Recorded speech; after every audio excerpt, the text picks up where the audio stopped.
mundo, América, que un pueblo con voluntad decidida como el pueblo argentino, si quieren venir, que vengan, les presentaremos batalla.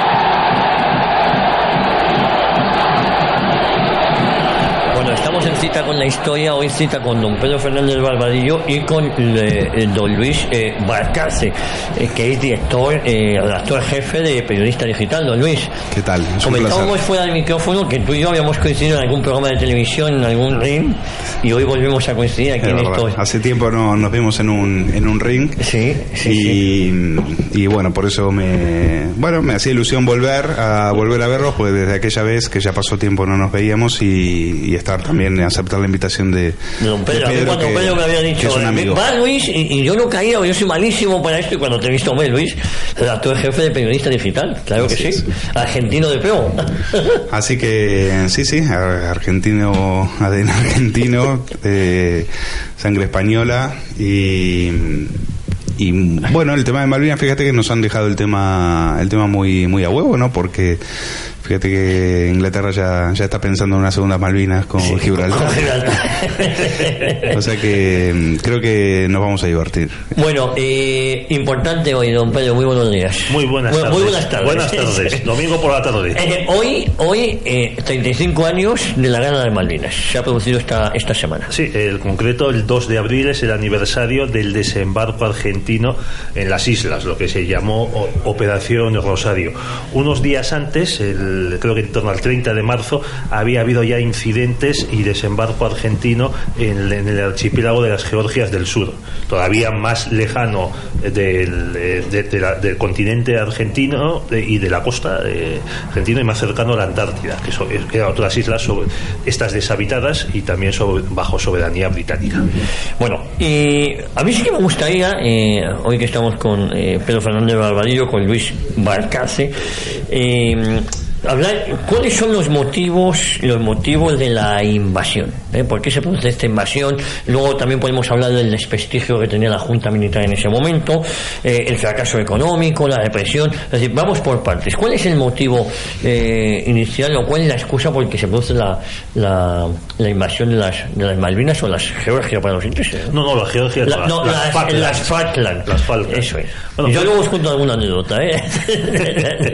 Bueno, las Malvinas, que son dos islas grandes, la Gran Malvina y Soledad, donde está la capital, y que está, pues, en el momento en el que se produce la guerra, pues hay unas 2.000 personas habitándolas, además sin la nacionalidad británica, cosa muy, muy curiosa. Pues son un archipiélago, como ya dije antes, alejado a cientos de kilómetros de la costa argentina, despoblado, sin ningún interés, salvo el de ser pues una base carbonera o de repostaje para las flotas que daban la vuelta, remontaban el Cabo de Hornos y el estrecho de Magallanes, y vamos, presencia española apenas hubo, se descubrió por los españoles. En el siglo XVIII estuvo a punto de haber un enfrentamiento entre España y Francia a cuenta de las islas, porque hubo un intento francés de poblarlas, pero España hizo valer su soberanía, y cuando se produce la independencia de los virreinatos, en ese caos, en ese desorden, los británicos establecen una base permanente en las Malvinas, lo cual no ha impedido que desde siempre la República Argentina, en función del principio uti possidetis, y perdonen el latinajo, haya venido reclamando las islas. Este principio, que es el que se aplica la aplican las repúblicas que suceden a la corona española, como para decir que se subrogan completamente en los límites y las obligaciones que tenía la corona española en América. No sé si se me ha entendido muy bien. Lo que se pretende es que haya una continuidad territorial, estatal, entre el Imperio Español y las nuevas repúblicas. Entonces, en base a ese principio, la República Argentina dice que las Malvinas pertenecen a su soberanía, y de hecho están junto con Gibraltar y el Sáhara Occidental en la lista de territorios pendientes de descolonización de las Naciones Unidas. Luis. Sí, el motivo por el cual la Junta Militar decide desembarcar en Malvinas es porque se estaba desmoronando, es decir, pues la crisis política, la crisis económica se lo estaba comiendo por los pies, y ya había pasado la etapa de la represión, la etapa de los campos de concentración y las torturas y la represión fue aparte desde el 76 hasta el 77 fueron, ya en el 78 ya no hay tanta represión, ya habían acabado con todo lo que había que acabar. Y de eso otra junta, ¿no, Jaime? Y de eso no, Luis, era la represión la lleva Videla, la etapa de la represión dura la lleva Videla. Luego viene un breve intersticio de Viola, y después ya asume Galtieri.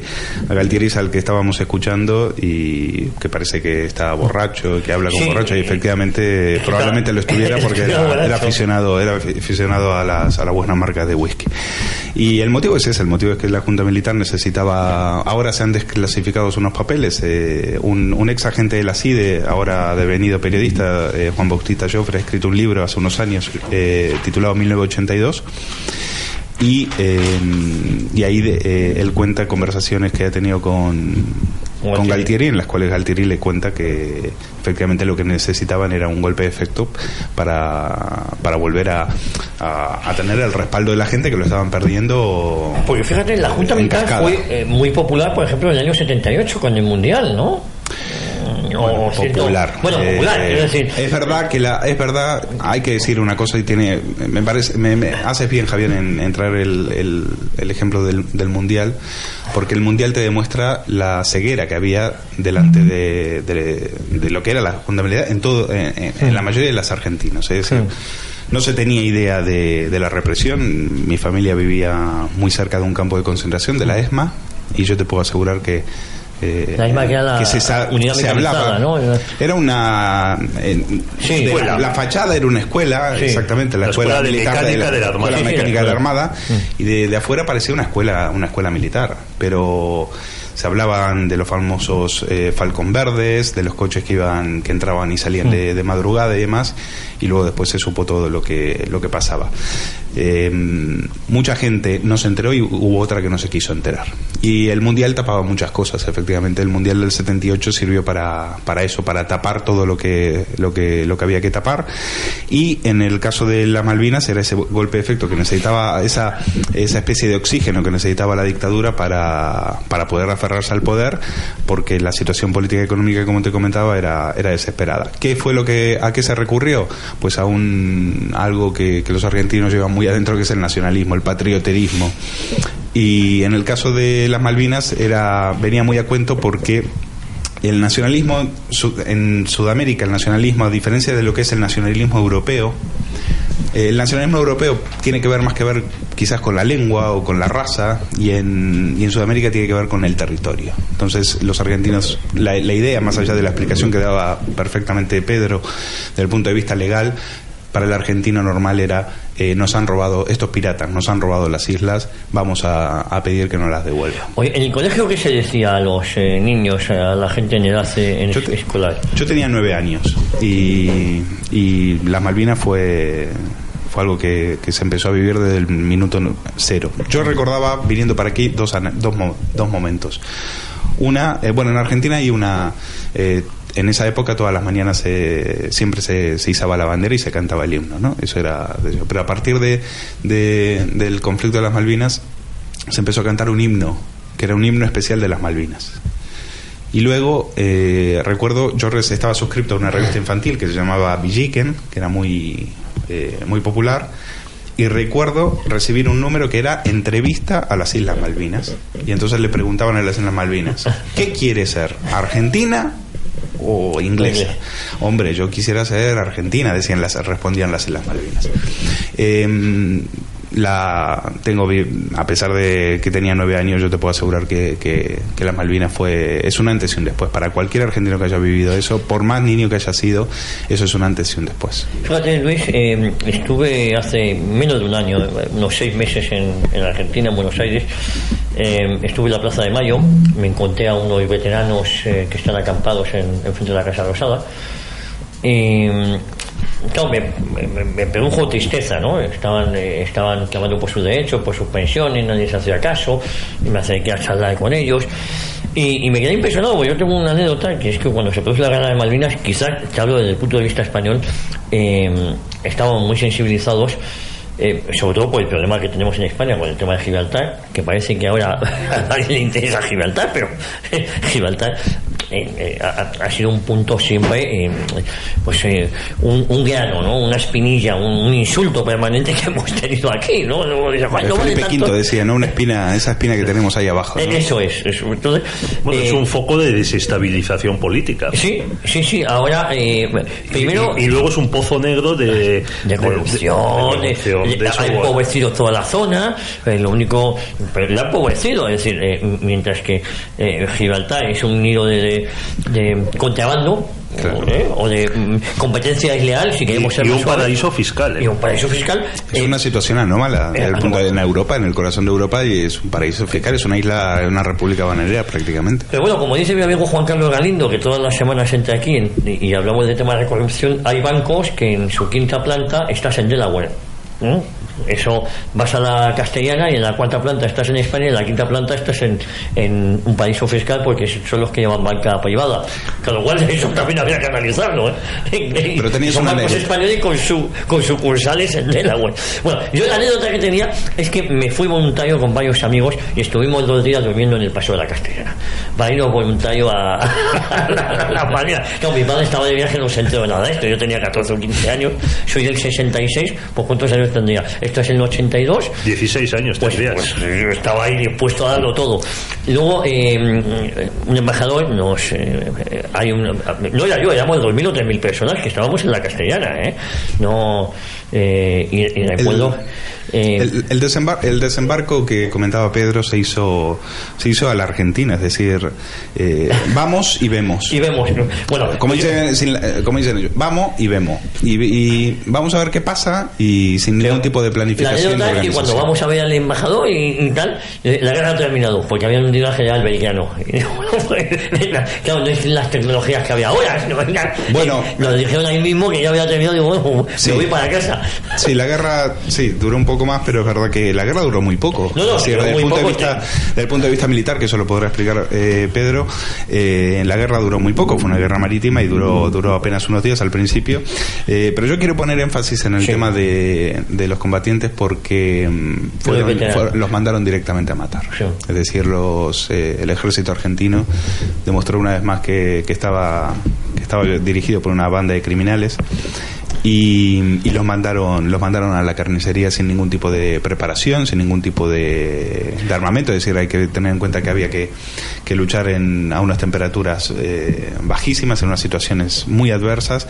Los mandaron sin comida, sin abrigo, absolutamente a la buena de Dios, y eso se pagó, efectivamente eso se pagó. Eran chicos que no tenían preparación, apenas habían salido del servicio militar, que en ese momento se hacía en Argentina, entre 18 y 19 años, y lo que se produjo ahí fue una carnicería. Desde el punto de vista de los que miramos, vivimos eso, yo voy a decir una cosa que incluso en Argentina es políticamente incorrecta todavía decirla, pero el trato que se les dio a los veteranos, a los combatientes a la vuelta, no correspondió con ese patrioterismo que tenían los argentinos a la hora de salir, porque cuando Galtieri sale a esa plaza, hay que decir que esa plaza estaba llena y que no cabía un alfiler.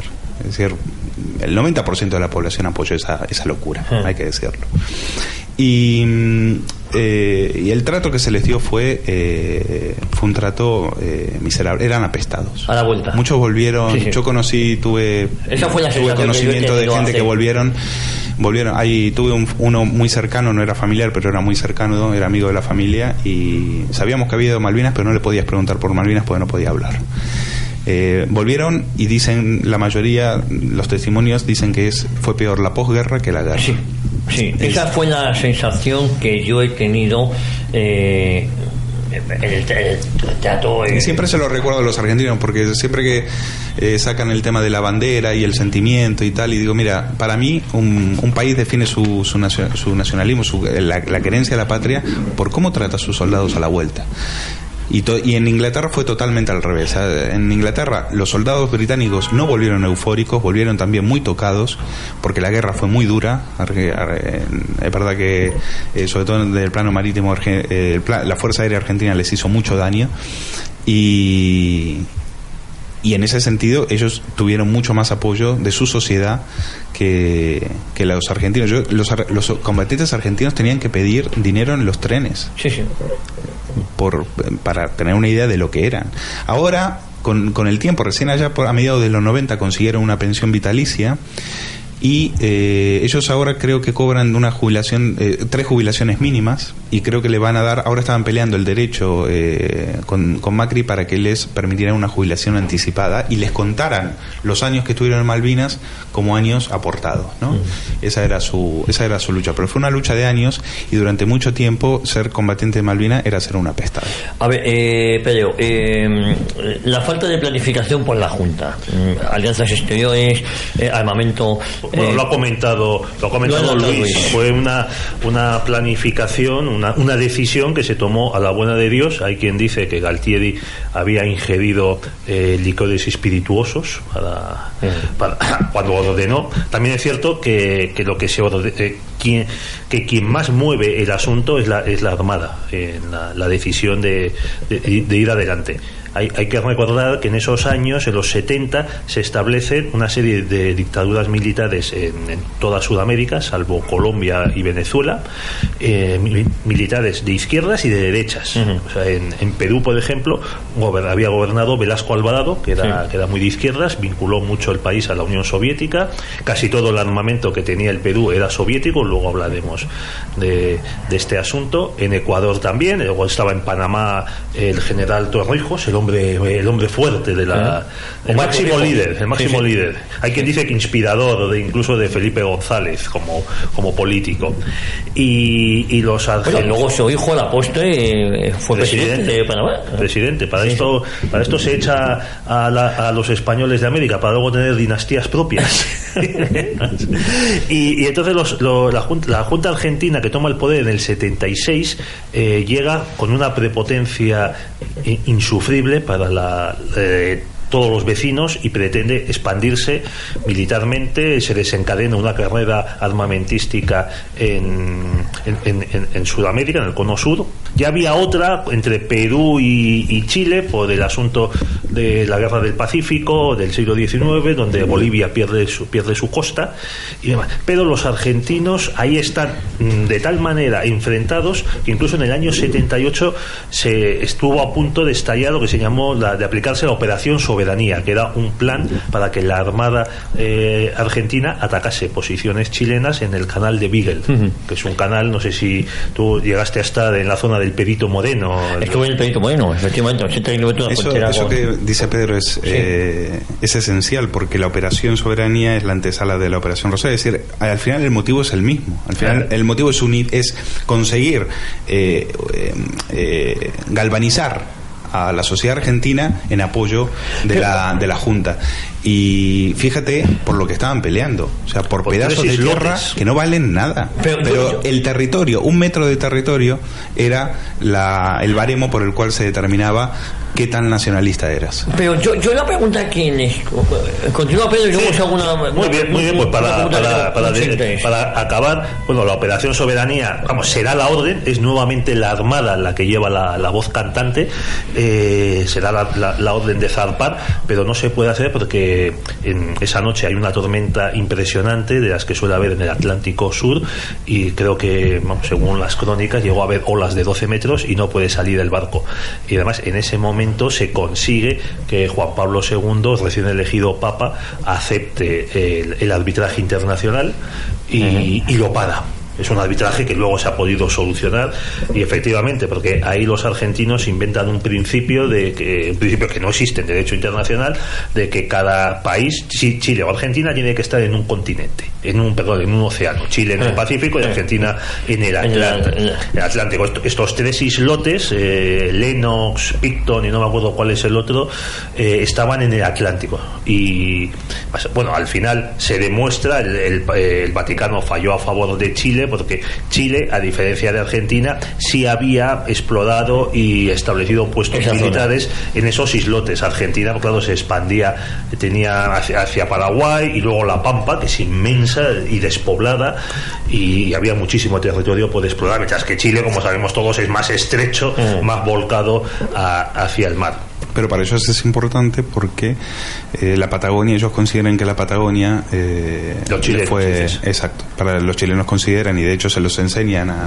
es habitual ver en los libros de texto de niños chilenos que la Patagonia les pertenece, es que se la robaron, pero les pertenece, ¿no? Entonces siempre ha habido ahí, por eso la relación entre ellos es tan mala. Bueno, pues siguiendo con con lo que estaba comentando, bueno, pues la Junta planea decide tan mal el momento de atacar las Malvinas, que lo hace en una fecha muy mala. O sea, abril del 82. Si hubiese esperado unos meses más, esa zona habría estado en pleno invierno austral, no se habría podido hacer nada, ni mover ningún barco, ningún avión, y el invierno austral habría acabado más o menos en octubre, con lo que habrían tenido pues medio año para fortalecerse, negociar, que era lo que no se pudo hacer y más. También en este ambiente, la Junta va a la guerra sin preparación militar, sin haber almacenado armamento suficiente. Ya conocemos, nos acordamos de lo que fueron los Exocet, el miedo que le tenían los británicos, hasta el punto de que hubo un comando del SAS enviado para matar a los pilotos argentinos, a degollarlos en la cama, matarlos a tiros en una base en Río Grande, al sur del país, que luego acabaron en Chile, porque Chile fue aliado de los británicos.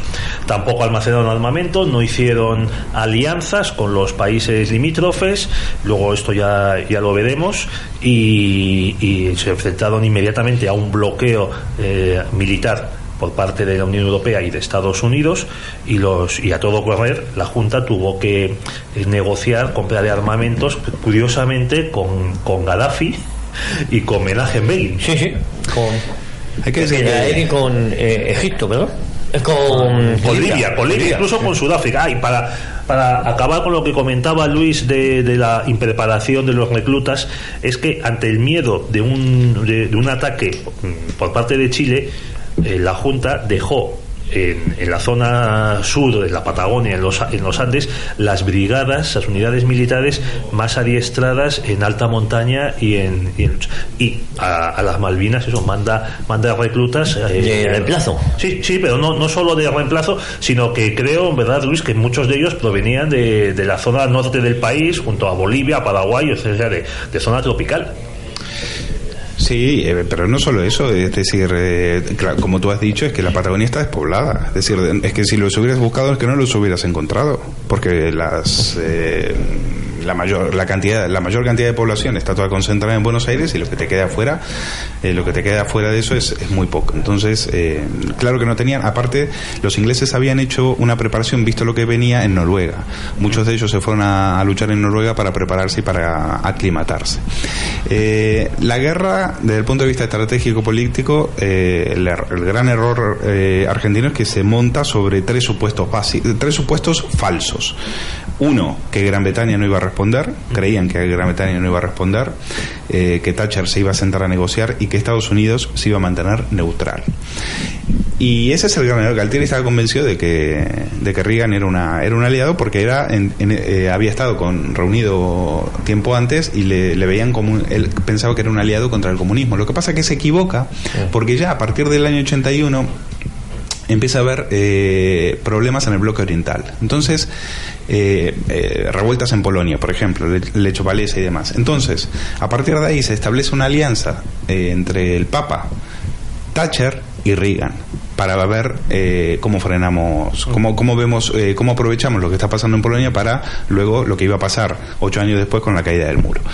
Y eso es lo que estratégicamente es el momento, incluso para hacerlo, es el peor de todo, porque a partir de ahí Reagan no va a dejar, claro, aparte, más allá de lo cultural, de que Estados Unidos nunca se siente como la madre patria, o sea, en casa, ¿cómo vas a creer que Estados Unidos iba a dejar? Ellos pensaron que se iba que no iba a intervenir, y la verdad es que la intervención de Estados Unidos fue decisiva. Pero yo la pregunta, Luis, Pedro, es, vamos a ver, igual que en España, o por lo menos antes, ahora yo creo que la gente mira a otro lado, está muy sensibilizado con el tema de Gibraltar. ¿Podemos hablar de que las Malvinas o las Falkland era algo, es una humillación para el argentino, lo sentía como propio, o no sabían ni que existían? No sé si me entienden Te la entiendo perfectamente, y está bien preguntado. Yo te puedo asegurar que muchos tuvieron que mirar en el mapa para ver dónde quedaban. Es decir, que no tenían ni idea de lo que era la Malvinas. Yo no sabían... nacido en la ignominia de que, de que hay una parte de mi península, de mi país, que está ocupado. En ese momento te puedo asegurar que tuvieron que mirar en el mapa para ver dónde quedaban. No había esa sensibilidad, no, la gente que no sabía ni lo que eran las Malvinas, ¿no? Eso es un poco, ¿no? Ninguna. Independientemente de que yo... Ninguna. Es cierto que a partir de ahora, claro, luego de aquello... Bueno, todo niño que pase por el colegio, todo niño, o sea, las Malvinas es algo que vamos a ver, que sienten como propio. Vaya por delante de que yo creo que fue un fracaso en la operación, un fracaso en lo militar, un fracaso en todo. Otra cosa es que me parece legítima el interés que tiene Argentina sobre las Malvinas. No sé si me entiendes, pero otra cosa es esto, yo te hablo desde un punto de vista personal, ¿no? Otra cosa es que a lo mejor no era ni el momento, ni era o era una excusa para tapar una serie de carencias. Mira, yo tengo una visión muy personal sobre eso. No te puedo poner documentos, de eso se encarga Pedro, pero por mi parte lo que te puedo decir es que no teníamos ni idea de dónde quedaban las Malvinas, no había argentinos en las islas, ellos las habían ocupado allá ya en el año 1833. Los descendientes de los Kelpers eran mucho más antiguos que los descendientes de los que estaban ahora proponiendo las Malvinas, habían llegado mucho antes ellos a las Malvinas que los europeos que luego poblaron la Argentina,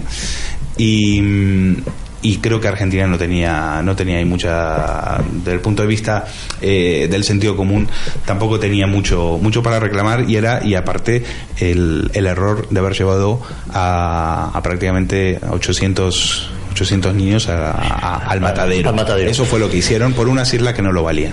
Pedro. Bueno, comentaba Luis la equivocación de Galtieri al creer que Estados Unidos le iba a apoyar. Es que, aparte de lo que comentaba Luis, es que a los argentinos estaban colaborando con Estados Unidos en armar y entrenar a la contra para combatir en Nicaragua. Uh-huh. En Nicaragua, es que estaban juntos en una cruzada anticomunista. Entonces dice, bueno, pues no, Estados Unidos no va a romper con nosotros para proteger a los británicos. Es que además en el año 97 el Alexander Haig, que fue secretario de Estado de Reagan, y al que nombró Reagan como negociador entre los dos países, una persona clave. Le entrevistaron en La Nación, y nuestros oyentes pues pueden buscar la entrevista en internet, y le preguntaba el periodista argentino, bueno, ¿ustedes qué creían? ¿Por qué creían que se hizo esto de las Malvinas? Y dice, yo estaba convencido de que esto fue por orgullo nacional de la propia Junta. Se decía que era por petróleo, y dices, en absoluto, el petróleo es lo habitual.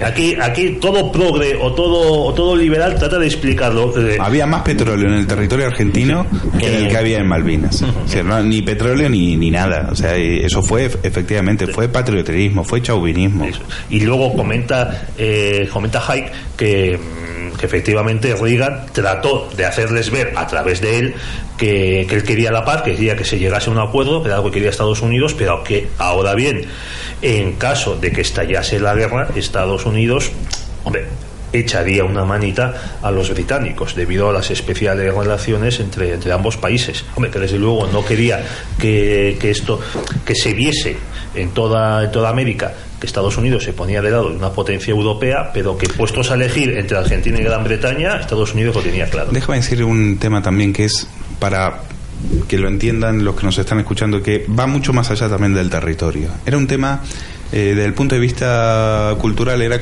vamos a luchar contra los imperialistas. Sería una lucha contra el imperialismo. Por eso la izquierda se vuelca. Y Gaddafi. La izquierda, y cuando digo izquierda digo el peronismo. Es decir, en Argentina la izquierda es el peronismo. Y ellos son estamos luchando contra los piratas, los periódicos de la época, los periódicos los populares, los de la tarde, los vespertinos, decían: vamos a acabar con los piratas. Thatcher es una nazi, es Hitler, y nosotros vamos a acabar con ellos. Era un tema colonial, vamos a acabar de alguna manera con el colonialismo. Nosotros de alguna manera, ya Argentina empezaba este tema del mestizaje, y era como decir: vamos a demostrarle al hombre blanco de lo que somos capaces aquí. Pero fíjate, Luis, nos vamos a ir a la publicidad, pero yo tengo una duda ahí, que en el peronismo, esto de allá para otro programa, cabe todo, Eso, todo. Mejor no nos metamos ahí, porque eso da para otro programa. Porque cabe de la AAA, por decir de alguna manera, hasta los montoneros. Pero no va cerrado. No, por eso digo en el peronismo cabe todo. Cabe por eso es tan difícil todo, acabar con él. Por eso digo, el peronismo son todo, no me pida desconcertado. Y luego hay otra cosa, que eso después de la publicidad. Claro, Chile y Argentina nunca han mantenido buenas relaciones, y sobre todo a raíz de las Malvinas. Entonces, ¿cómo era posible que no viene al cuento, porque no es el programa, operaciones como la Operación Cóndor? No sé si me entiende. Claro, dos países que se odian en este momento y tal, y no, oye, no, pero ahora nos vamos a llevar bien para tirar al mar opositores. Yo creo que también hay que poner cada cosa en su contexto, ¿no? Yo creo que esas operaciones de represión, que se llama la Operación Cóndor, ¿no?, que decían que estaba Chile y Argentina, pero claro, si Chile y Argentina en verdad se llevaban bastante mal, y más después del conflicto de las Malvinas. Yo creo que hay muchas aristas, ¿no? Pero para tirar opositores al mar, Argentina no necesitaba a los chilenos, te puedo asegurar. Pues a eso es a lo que voy, entonces, ¿no? Bueno, nos vamos a publicidad y volvemos de inmediato, y seguimos aquí en Cita con la Historia con Luis Balcarce y Pedro Fernández Barbadillo. ¿Necesitas financiación para tu empresa? ¿Quieres mejorar tu pool bancario y conocer nuevas vías de financiación? Nace Decapital, la primera plataforma global de intermediación financiera en España. En Decapital conseguimos las mejores condiciones del mercado y con la máxima agilidad. Entra en decapital.es y descubre nuestros servicios. Decapital, soluciones eficientes para empresarios como tú.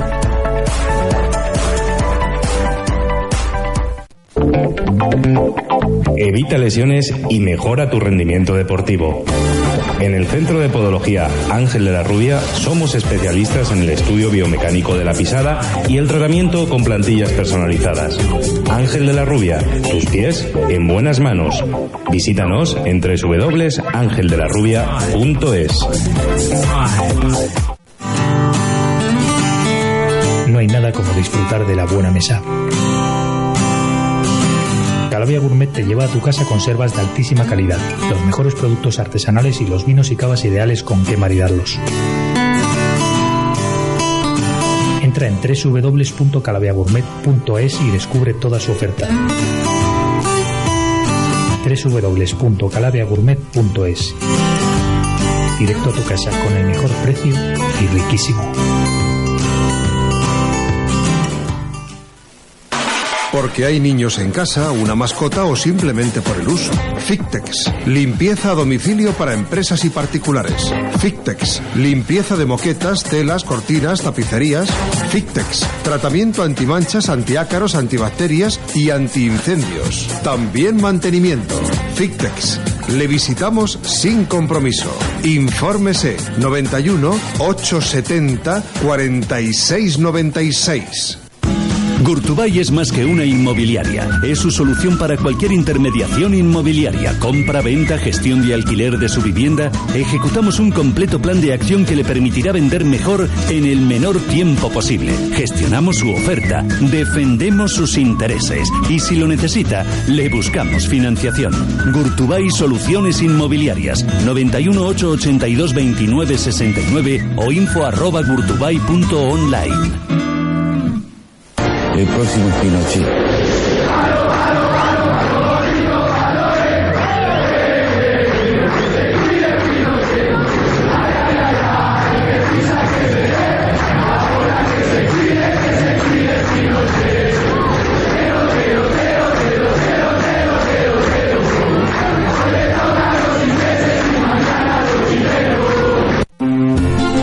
Bueno, ha quedado las manifestaciones contra Chile, ¿no, Luis, Pedro? Sí, en la propia Plaza de Mayo. Sí, la Plaza de Mayo, que es el sitio donde suelen... Se hace todo. Ocurrir, se hace todo. Sí, toda es el centro neurálgico de donde el pueblo y sus gobernantes saldan cuentas, ¿no? Entonces, si tienes viento a favor, pues te van a llenar la Plaza de Mayo, porque en la Plaza de Mayo es donde está la Casa Rosada. Entonces salen de la Casa Rosada, que vendría a ser la Moncloa, tienen un balconcito muy bonito y le hablan y tienen de cara a toda la Plaza de Mayo, y detrás y luego está el Cabildo, ¿no? Detrás está el Cabildo, que tuvo que ver con el tema de la independencia y tal, y a la derecha, a un lado está la catedral. A la derecha está la catedral, que fue hace poco fue asaltada por feministas y destrozada. Sí, efectivamente. Y ahí está enterrado José Martí. San Martín. Sí. Estuve en la tumba. José Martí es cubano. Es cubano, no, estaba confundiendo con un viaje que hice a Cuba, que es como se llama el aeropuerto. Sí. El aeropuerto José Martí, y desmentimos que Cervantes esté enterrado en esa catedral. No, pero luego estuve en Ecuador, y en Ecuador está enterrado Bolívar, en la catedral de Quito. ¿Puede ser? Bueno, no quiero engañar a la audiencia, No, pero sí, Bolívar lo desenterró Chávez en Venezuela. Es verdad. Bueno, pues en Ecuador hay alguien. Y según las malas lenguas, habló con él. Bueno, igual que es que le hizo espiritismo. Le hizo una sesión de espiritismo, y a partir de ahí muchos venezolanos que creen en el espiritismo creen que el espíritu de Bolívar, por haberle desenterrado, le mató a través de un cáncer. Muchos espiritistas creen que por ese sacrilegio que hizo al desenterrarle fue lo que le originó el cáncer. Ya me estáis dejando, vamos a volver al tema que nos ocupa hoy. Vamos a latitudes. Hay un libro menos hay un libro extraordinario que se llama Los brujos de Chávez, donde cuenta esto. Oye, Qué torpeza, ¿verdad? Hemos hablado de las... Qué torpeza. Bueno, pero volviendo al cántico contra los chilenos, que es algo que a los argentinos se le da muy bien, esto de hacer cánticos y cantar como si estuvieras en una cancha de fútbol. Efectivamente, creo que había argentinos incluso que esperaban que los chilenos, por esto de esta hermandad latinoamericana que nunca ha existido, esperaban que Chile estuviera con nosotros en esto. Y por supuesto, como contaba Pedro, cómo van a estar con ellos si lo del Beagle estaba todavía ahí, y los chilenos, por un tema ya genético, no se tragan con los argentinos. Es una relación que ya lleva de mucho tiempo, y va peor, lamentablemente cada vez va peor. Y entonces Chile jugó sus pasas y apoyó a Inglaterra, así como otros países de Latinoamérica como Perú o Venezuela apoyaron a Argentina. Es que además, inmediatamente que se produce la invasión y el gobierno de Margaret Thatcher toma la decisión de reconquistar las islas, que es aproximadamente el 5 de abril, o sea, los 3 días del desembarco, los ingleses toman contacto con el general de la Fuerza Aérea Chilena, Fernando Matei, que había sido a su vez agregado militar en la embajada de Londres, o sea que se conocían todos perfectamente, y es cuando le plantean a él la colaboración de Chile con las Fuerzas Armadas británicas, y además lo hacen de una manera muy inteligente, porque con el permiso de Pinochet es Matei el que mantiene el contacto con los ingleses, pero sin pasar de ahí. O sea, Matei era miembro de la Junta, a diferencia de la Argentina, la Junta chilena era muy personalista, estructurada en torno a Pinochet, pero Pinochet no quería que le salpicase cualquier asunto de la colaboración británica, para poder negarlo, la negación plausible que vemos en las películas, y por eso todo se limitó a Matei.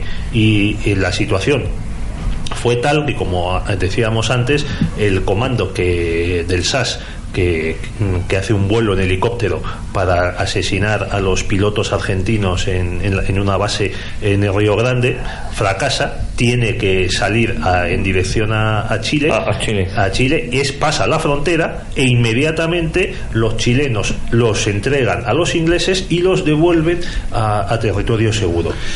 Déjame decir, ya que cuentas lo de la Fuerza Aérea, que efectivamente los que, así como en el campo de las trincheras, los argentinos no tenían nada que hacer frente a los ingleses, la Fuerza Aérea Argentina plantó cara a los ingleses con unos avioncitos que tenían, que eran los Mirage, y eran muy rápidos y los pilotos eran muy buenos. Y a principios de mayo es cuando hunden el Sheffield, sí. Que fue un momento que ahí muchos medios se les vendió a los argentinos de que efectivamente la guerra la estábamos ganando. Hay una gran portada. Si tú le preguntas a cualquier argentino qué se acuerda de las Malvinas o qué se acuerda, qué portada le parece la más emblemática, le va a decir la portada de la revista Gente con un titular que era "Estamos ganando". Ese es y después a la semana siguiente, era una revista semanal, a la semana siguiente seguimos ganando. Esa fue la mentira con la cual la Junta Militar mantuvo todo el horror que estaba pasando en las trincheras, porque es verdad que al poco tiempo el Sheffield fue una respuesta por el crucero General Belgrano. A los 2 días. El crucero General Belgrano se hunde, según siempre se dijo que el crucero general, donde murieron 320 y pico de soldados argentinos, se hunde fuera se llama zona de exclusión, ¿no, Pedro? Sí. Una zona donde en principio no había no podían atacar, y creo que fue hundido incluso por un submarino que se llamaba Conquer, y era, creo, no sé si era hasta un submarino nuclear, se llegó a pensar. Ahora, siempre se vio como un crimen de guerra, pero he leído testimonios recientes de militares argentinos que entienden que no fue un crimen de guerra, sino que en una guerra tú no puedes esperar que un crucero de esas características en una zona de guerra pase desapercibido y te perdonen la vida. Más allá de eso, Argentina plantó cara un día, sobre todo en el tema marítimo, con los Mirage, y luego después una vez que llegó el apoyo logístico de Estados Unidos, se los comieron con patatas, y los argentinos se enteraron de la rendición, muchos creyendo que estábamos ganando. Cuando nos ocultan una batalla, creo que era algo de algo de Ganso. Sí, la pradera del Ganso. La pradera del Ganso, que fue la batalla más cruenta. Y ahí es donde se decide la guerra. Fueron los últimos días de mayo. Los últimos días de mayo. El 21 de mayo desembarcan los británicos en la isla Soledad. ¿La capital? Donde estaba la capital. Pero para llegar a la capital, a Puerto Argentino, que era como se había rebautizado Puerto Stanley, tienen que pasar por esta zona. Esta es la pradera del Ganso, y es ahí donde tienen una batalla con los argentinos. Quiero contar una cosa que es muy personal, y esto no está en los libros de historia. ¿Qué hacían los argentinos mientras tanto?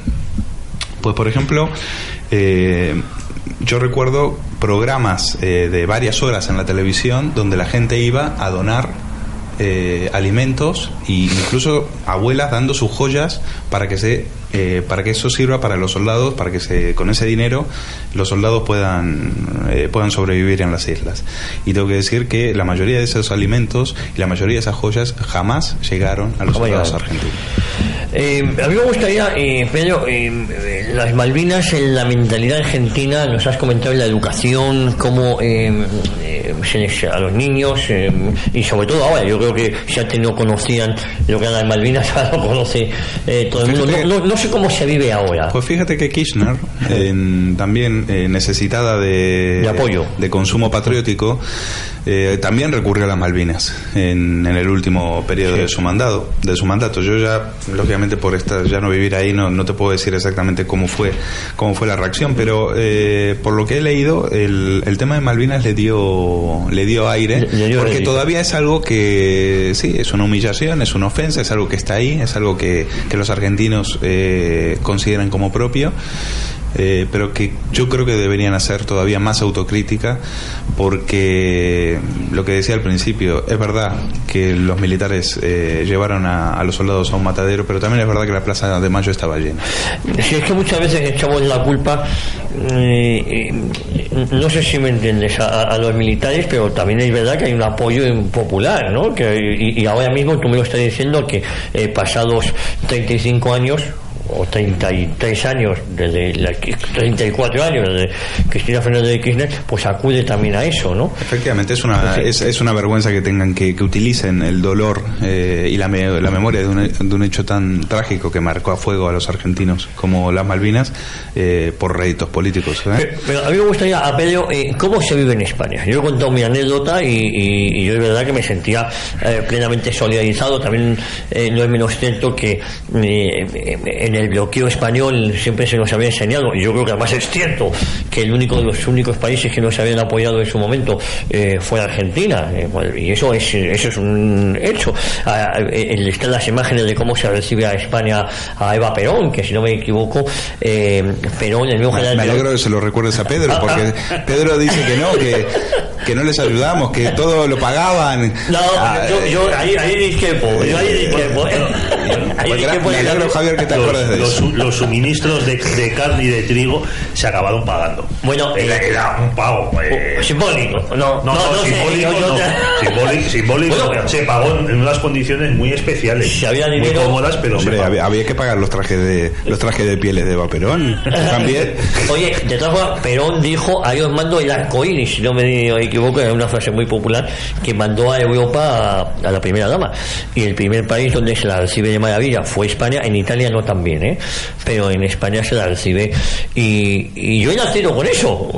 Soy bastante más joven de la vida, pues mira, pero he nacido con eso. Cuando yo llegué a Galicia, sabes que viví 10 años ahí, pues todavía en la memoria de los más mayores se acuerdan mucho de eso. Eso ha quedado en la memoria de muchos. Y yo os he contado mi anécdota, que me fui voluntario.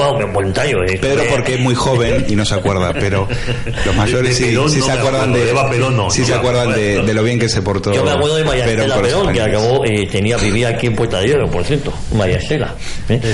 ¿Cómo se vive en España, Pedro, en el año 82, en la guerra de Malvinas? Bueno, pues yo creo que las élites políticas asustadas, preocupadas porque dicen, claro, nos cae esto cuando estamos negociando la entrada en la OTAN y en las comunidades europeas. 2 años después entramos en las comunidades europeas. Pero la OTAN se entró antes. Sí. No, se entró en el 85. Se firmó el ingreso en las comunidades económicas europeas en el 85 y se efectuó el 1 de enero del 86. No en el 84, efectivamente, el 86. Y el 30 de mayo, me parece que es del año 82, 30 de mayo del 82, o sea, cuando todavía había combates en las Malvinas, es cuando España ingresa en la OTAN. Es cuando tú te acordarás, Javier, Leopoldo Calvo Sotelo, presidente del gobierno, dice que los problemas de Gibraltar y Malvinas son distintos y distantes. Sí. Esas frases hechas que también saben los políticos españoles, pues efectivamente dijo eso. Y si no me equivoco, en la ONU España se abstiene. Sí. Es verdad. España no. Y es otro gesto que es al menos feo, porque dice, bueno, ya que no te va a contar tu voto, porque con el Consejo de Seguridad de la ONU y tal, dices, ¿qué te cuesta? ¿Qué te cuesta apoyarlo? Pero claro, ¿cómo ibas a votar a favor de Argentina? Pues votando pues con Cuba, con Libia, con Angola, claro, con Venezuela. El apoyo que tiene Argentina, el apoyo internacional que tiene Argentina durante la guerra de Malvinas. Perú, Libia, estábamos hablando del apoyo que le da Chile a Argentina, pero es que a su vez los peruanos, entonces el presidente era civil, era Fernando Belaúnde Terry, que era de derechas, había sido depuesto por un golpe militar en los 60, cuando cae la dictadura militar, entonces vuelve a la presidencia tras ganar otras elecciones, y él, que no le tenía ninguna simpatía a las dictaduras militares, como podemos imaginar, él se da cuenta de que ahí está en juego la influencia anglosajona en Sudamérica, que en caso de una victoria aplastante de los británicos, todos los procesos de unidad o de pacificación en Sudamérica pueden entrar en un momento de inestabilidad. Y él apoya a Argentina, siempre indicándole a la Junta que sería conveniente la paz, pero lo hace hasta el punto de que desplaza al sur, junto a la frontera con Chile, a la flota peruana, y llega a vender unos 10 Mirage que tenía la Fuerza Aérea peruana a Argentina. Lo que pasa es que llegan ya demasiado tarde para entrar en combate. Luis, y en el imaginario argentino nos has adelantado cómo ha quedado y cómo sigue quedando, y cómo hasta hace poco pues Cristina Fernández de Kirchner, es decir, yo creo que hay un antes y un después, ¿no? Independientemente de quién gobierne, porque yo creo que tú estás siendo muy crítico, a lo mejor muy objetivo posiblemente, pero no, en el imaginario, mira, si hablas con un soldado de Malvinas, sí, el soldado sabe distinguir muy bien y dice: hemos luchado por la patria. Y hemos luchado y el soldado argentino no se arrepiente de haber luchado por su país. De lo que sí no olvida es de cómo sus propios jefes les dejaron abandonados. Hay casos, los comentábamos fuera de micrófono con Pedro, el caso de Mario Katz, que era un soldado argentino que fue torturado por sus propios jefes militares. O sea, el propio ejército argentino torturó soldados argentinos que en algún momento mostraron algún tipo de discrepancia o disidencia, y los torturaban, les echaban agua fría, les congelaban las manos o los estacaban directamente, los dejaban atados, y los dejaban atados con estacas al suelo en las Malvinas en pleno invierno. Es que ha sido hay cosas de las Malvinas que no se saben, que se han sabido con el tiempo, y que la verdad que a veces es mejor olvidarlas que revivirlas. Entonces, volviendo a eso, yo creo que muchos argentinos todavía sienten que las Malvinas les pertenecen, pero no sé si volverían a sumarse a una locura semejante. Y creo que la experiencia de Malvinas también es para España, es un espejo en el cual tiene que mirarse España delante de Gibraltar, porque hoy escuché a la mañana a un locutor que decía: ingleses, vengan, les estamos esperando. O sea, hoy Federico Jiménez Los Santos a la mañana en la radio decía: vengan, les estamos esperando. No, quizás lo hacía en ese tono, sí, así medio irónico, medio en broma y tal, pero yo creo que lo que ha pasado en Malvinas tiene que servir como ejemplo de que hay otras vías, hay otros modos. Ahora la situación con el Brexit ha cambiado y que España puede sacarle mucho provecho, y que el camino militar no es Luis, yo creo que no ha cambiado nada, porque si España entra en la Unión Europea sin exigir que se devuelva a Gibraltar, ¿por qué se va a hacer ahora? Quiero decir, para eso, oye, España no entra en la Unión Europea hasta que no se nos devuelva a Gibraltar, y España entre otros. Yo creo que la situación, España hace muchos años, pues desde mi punto de vista, ha olvidado el tema de Gibraltar. No le interesa Gibraltar, y es algo que no le interesa a nadie. Porque mientras que tú dices que los niños del colegio saben dónde están aquí no les interesa absolutamente a nadie, a pesar de cómo están pobres. Si les interesa, por lo menos subir la valla o cerraban la valla, mínimo, un gesto mínimo de decencia. ¿Cómo te puede preocupar Gibraltar si dentro de la propia península se te está Claro, por eso desmembrando el país? Si no, por eso digo que Gibraltar no interesa a nadie, con lo cual a Jiménez Los Santos se habrá levantado. A mí sí me interesa, No, pero tenemos, Javier, a los de Podemos clamando contra los paraísos fiscales de Suiza, y de no las Bahamas, contra lo que tenemos aquí, y tenemos Gibraltar a un lado. Con lo que perjudica a toda la zona, que toda la zona está absolutamente empobrecida, que no siempre fue así. Bueno, el otro día Fernando Díaz Villanueva, quien conocemos todos, mandó un tuit diciendo que el primer empleador en Andalucía es la Junta, el segundo empleador es Gibraltar. No sé, supongo que es un dato. ¿Refería al tráfico de tabaco? No, empleador o sea, como de gente a la que da de comer. Entonces, claro, con el tráfico de tabaco y similares, pues más toda la mano de obra que necesitan en Gibraltar, pues tú me dirás. Claro, si es verdad esto, que yo creo que Fernando Díaz Villanueva pues habrá cotejado los datos porque le gusta mucho esto, pues claro, ¿quién va a querer en Andalucía que se cierre otra vez la verja, Javier? Nadie. Pero si todos estos Picardo y compañía tienen chalet en Sotogrande.